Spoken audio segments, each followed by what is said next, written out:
रास मंडळच्या द्वाराच्या प्रमुख होत्या ललिताजी, विशाखा, चित्रा, इंदुरेखा. ही माहिती आहे एका ग्रंथातली. चंपकलता ही नावं आपल्याला सापडत नाही, पण एका ग्रंथात चंपकलता, रंगविधा, तुंगदेवी, इंदुरेखा या अष्टम सख्या आहेत. हे सखे सुद्धा 8 आहे. सखेती महत्व. अर्जुन सखा आहे. बरोबर. भक्तो सीमे सखा चेती याही आधाराने सखे मंडळी आहेत. त्यामध्ये गवळणीच्या चरित्राबद्दल काही लोकांनी नको नको तसा प्रचार करावा. नको नको त्या गवळणी आहेत तिचा उच्चार करू नये. काही आहे, काही कशाही गवळणी रचलेल्या आहेत. गवळणीच्या बाबतीमध्ये असे उल्लेख आहे, कृष्णपदी त्या लीन झाल्या. जीव दशाच नाही तर विकार कुठून आला?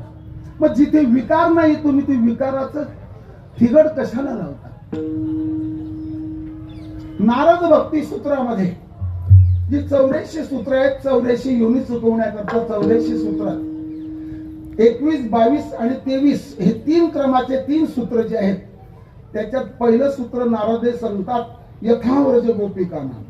भक्तीचे आचार्य नारदजी आकाशयात्री, कीर्तन भक्तीचे प्रणेते, त्रिभुवन संचारी असा नारदजींचा उल्लेख सापडतो पुराणामध्ये. नारदजी गोपिकांचा उल्लेख करतात, कबीरजी सुद्धा करतात. एक गवालन के प्रेम में बह गए कोट कबीर, अर्थात गवळणी या अधिकारी होत्या. त्यामध्ये 3 प्रकार आपली कीर्तनकार मंडळी सांगतात, कोणी सुना कोणी.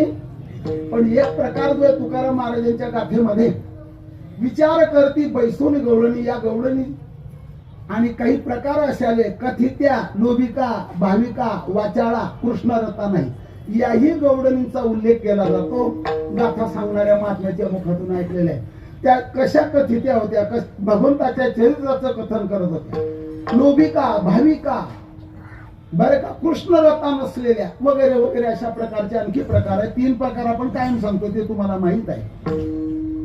यथाव्रज गोपिकानाम 21वं सूत्र, 22वं सूत्र असं आहे, भगवान परमात्म्याच्या ठिकाणी जीव दशा नसतेच. त्यांचे जवळजवळ 8 पैलू सांगितलेले आहे. कृष्ण भगवान परमात्मा भूक उर्मी रहित, तहान उर्मी रहित.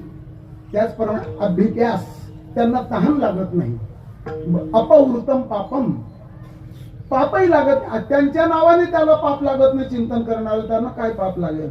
विजरो विहीनम जरा असा अर्थ करतात.